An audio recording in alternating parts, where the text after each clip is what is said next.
ये शहर है अमन का।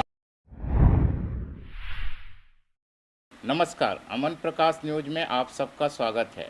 जैसा कि आप लोगों को जानकारी है कि पिछले दिनों 22 तारीख को छत्तीसगढ़ मदरसा बोर्ड में उनके शिक्षकों के द्वारा एक प्रदर्शन किया गया। प्रदर्शन के दूसरे दिन छत्तीसगढ़ मदरसा बोर्ड के सचिव के द्वारा यह कहा गया कि वो इन शिक्षकों को नहीं पहचानते, जबकि ये शिक्षक हमारे मदरसा बोर्ड के कर्मचारी नहीं हैं। इससे ये बात निकल के आती है कि क्या वाकई मदरसा बोर्ड शिक्षकों को नहीं जानता या उन्हें पहचानने से इनकार कर रहा है। सचिव के द्वारा यह कहा गया कि मदरसा बोर्ड के अंतर्गत हम सिर्फ मदरसा के संचालकों को जानते हैं, शिक्षकों से हमारा कोई संबंध नहीं। इससे ये साबित होता है कि क्या मदरसा बोर्ड के अंतर्गत जो नियम बने हुए हैं उसमें शिक्षकों का कोई रोल है या नहीं है। आइए जानते हैं कि मदरसा बोर्ड के अंतर्गत जो शिक्षक पढ़ाते हैं उनका क्या कहना है, जब सचिव के द्वारा यह कहा गया कि वो इनको नहीं पहचानते और ये जो उग्र प्रदर्शन कर रहे थे वो लोग गलत और फर्जी तरीके के लोग हैं। आइए जानते हैं इस शिक्षक के द्वारा क्या कहा गया। मेरा नाम फातिमा बेगम है। मैं कासिम मदरसा बस्तर की एचएम हूँ। मेरे यहाँ से शिक्षक और भी हैं जो कार्यरत हैं यहाँ पर। और यहाँ पर स्कूलों में हम लोग को स्टेफन मिलता है, बच्चों को छात्रवृत्ति मिलती है, डाइस कोड बनता है और ड्रेस मिलता है, पुस्तकें मिलती हैं और अन्य मध्याह्न सूखा राशन मिल रहा है। और हम लोग के स्कूल अच्छे से संचालित है, पढ़ते हैं स्कूलों में और अदर कास्ट के भी हैं, सभी धर्म जाति के हैं और सब मिलजुल कर रहते हैं। जितने भी पार्षद हैं और पालक गण हैं सब आते हैं। और ये हम लोग को मान्यता मदरसा बोर्ड से मिला है ना, और हम 2005 से चला रहे हैं। और यहाँ अभी सचिव महोदय जी कहते हैं कि ये सब मदरसे फाल्स हैं, बेकार हैं। तो ये हम लोग को फिर मान्यता किसने दिया है? हमको मान्यता किसने दिया है? और इतने सालों से हम जो चला रहे हैं और हमको मानदेय मिल रहा था और बच्चों को स्टेपन और ये सब मिल रहा था और यहाँ पर जो हम लोग का पंजीयन था, रजिस्ट्रेशन है, तो ये हम लोग ये कहना आपका उचित नहीं है। आप बहुत गलत शब्दों का उच्चारण कर रहे हैं और बता रहे हैं और बोल रहे हैं। आप इतने बड़े अधिकारी हैं, अधिकारी पोस्ट में हैं, आपको सोच समझ कर बोलना चाहिए। और आप क्यों भाग रहे हैं? आप मीडिया से भाग रहे हैं, आप सच्चाई से भाग रहे हैं, ऐसा क्यों कर रहे हैं? आप जो सच है वो बोलिए ना। जैसे हम बोल रहे हैं सच्चाई को, ऐसे आप भी बोलिए। आपको कोई किसका डर है आपको बोलने का? सरकार का डर है कि लोकतंत्र का डर है कि अपने कुर्सी का डर है? अब किस चीज़ का डर है आपको? आप उसको सही बोलिए। आप झूठ गलत कुछ भी बोल रहे हैं, आपके पास आप अधिकारी हैं, बड़े हैं, तो आप कुछ भी बोलेंगे क्या? आप कुछ भी बोलेंगे और हम लोग सुनते रहेंगे।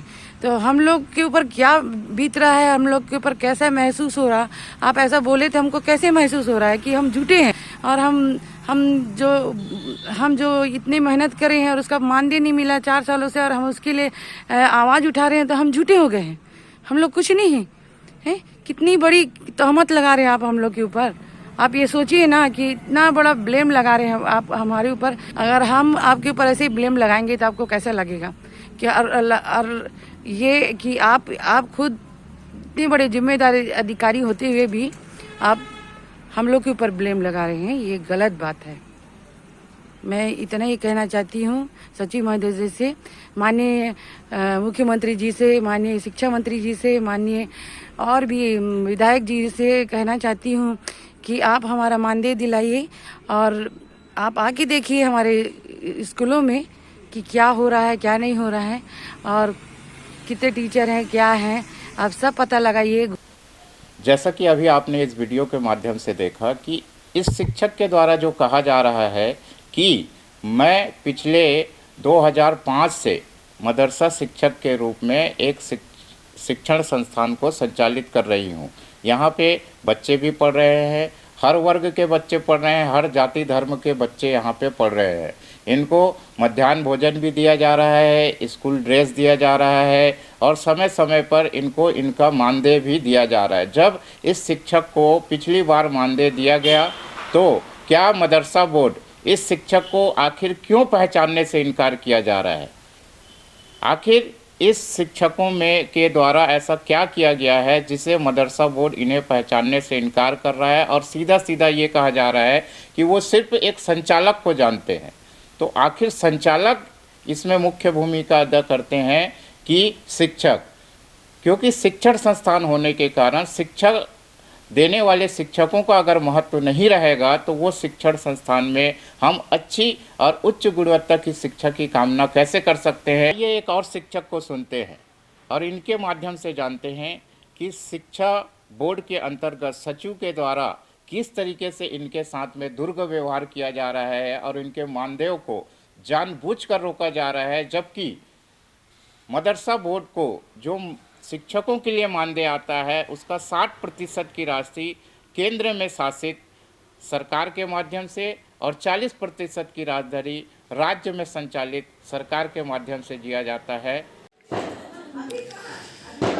अभी जो मदरसा बोर्ड के सेक्रेटरी द्वारा जो एक बयान दिया गया और उसकी एक वीडियो हम न्यूज़ चैनल के माध्यम से जो देख रहे हैं, और जैसा उनकी बयान है और उनकी जैसी जवाब है, ये एक तरह से मदरसा बोर्ड एक सम्मानित बोर्ड का एक तरह से उपहास करनी है और इसका हम घोर निंदा करते हैं। इस तरह की जो बातें एक जिम्मेदार व्यक्ति, एक जो मदरसा बोर्ड के सेक्रेटरी, एक जिम्मेदार पर्सन है, उनके तरफ से इस तरह की बयानबाजी नहीं आनी चाहिए। उन्होंने कहा 22 तारीख को जो गए थे ये फर्जी हैं। अब भाई फर्जी कैसे है? हम टीचर हैं और हमारे साथ में संचालक भी थे और टीचर एक एक टीचर को आइडेंटिफाई कर ले, हमारे सारे टीचरों की सूची उनके पास है। अब वो कह रहे हैं कि भाई इनसे कोई मतलब नहीं है, टीचर हमारे कुछ नहीं है, जो भी है हमारे संचालक है, संचालकों से हम बात करते हैं, सब कुछ संचालक है भैया। तो हमारे नाम से आप मानदेय क्यों जारी करते हो? अब संचालक के नाम से ही क्यों जारी कर देते हो? नहीं करते हो, संचालक के नाम से जारी कर देना चाहिए। और जो उपयोगिता लेते हैं वो उपयोगिता संचालकों से उपयोगिता लेनी चाहिए, फिर टीचरों के नाम से बाय नेम क्यों भेजा जाता है? ये एक बहुत बड़ी मुद्दा है और अगर ऐसा करते हैं तो अपने आप में ही एक संदेह और अनियमितता दर्शा रही है। खुद सेक्रेटरी के द्वारा तरफ से ये बयान आ रही है, इसमें एक तरह से अनियमितता दर्शा रही है। एक तो कहते हैं कि संचालकों से ही मतलब है और टीचरों से कोई मतलब नहीं। जब टीचर से कोई मतलब ही नहीं है तो फिर टीचरों के नाम से मानदेय क्यों जारी की जाती है और संचालकों के नाम से ही क्यों नहीं जारी करते?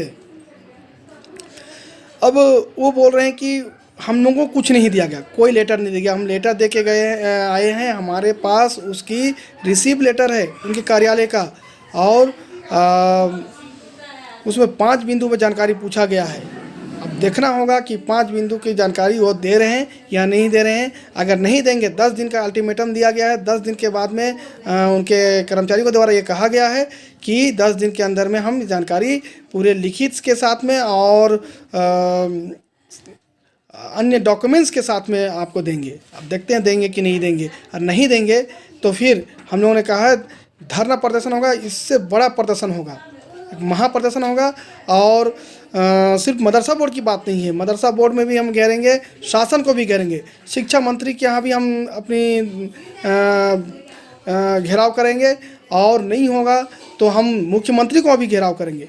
भाई जो भूखे मरेगा यूं ही शांत नहीं रहेगा।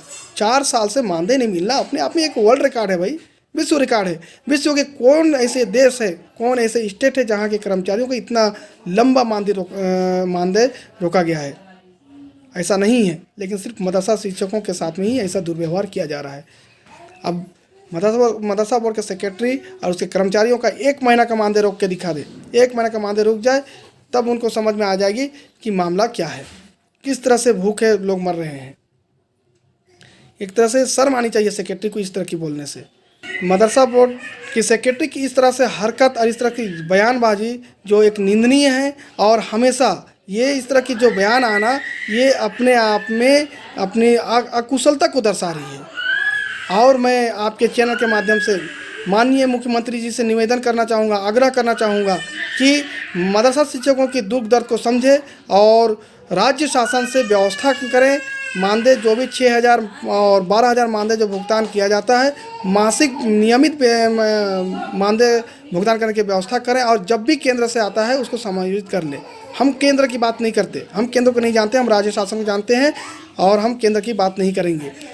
दूसरी बात, मैं मुख्यमंत्री जी से ये भी आग्रह करना चाहूँगा कि मदरसा बोर्ड के सेक्रेटरी को तत्काल उसके पद से विमुक्त किया जाए और उसके जगह पे एक जिम्मेदार और अनुभवी व्यक्तियों को नियुक्त किया जाए।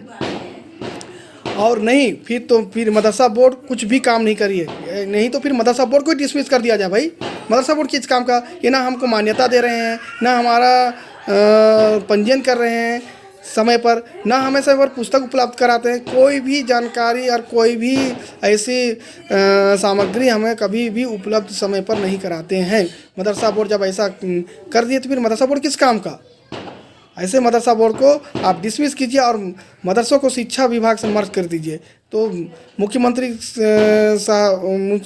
जी से मैं निवेदन करूंगा कि मदरसा बोर्ड को डिसमिस करके शिक्षा विभाग से मर्ज किया जाए। राज्य सरकार की एक ऊपर जो मदरसा बोर्ड के जो एक स्थापना फंड जो जारी होती है, मद जो जारी होती है, वो बच जाएगा, उससे शिक्षकों का मानदेय भुगतान किया जा सकता है। 2 करोड़ 2.5 करोड़ साल में जो मदरसा बोर्ड को स्थापना मद जो दिया जाता है, अगर मदरसा बोर्ड को डिसमिस करके शासन और मदरसा स्कूलों को भी शिक्षा विभाग में मर्ज कर दे, क्योंकि शिक्षा विभाग से ऑलरेडी मदरसा जितने भी मदरसा वो हैं वो जुड़े हुए हैं, संकुलों से जुड़े हुए हैं, अपनी सारी जानकारी संकुलों के माध्यम से डीओ के माध्यम से भिजवाते हैं।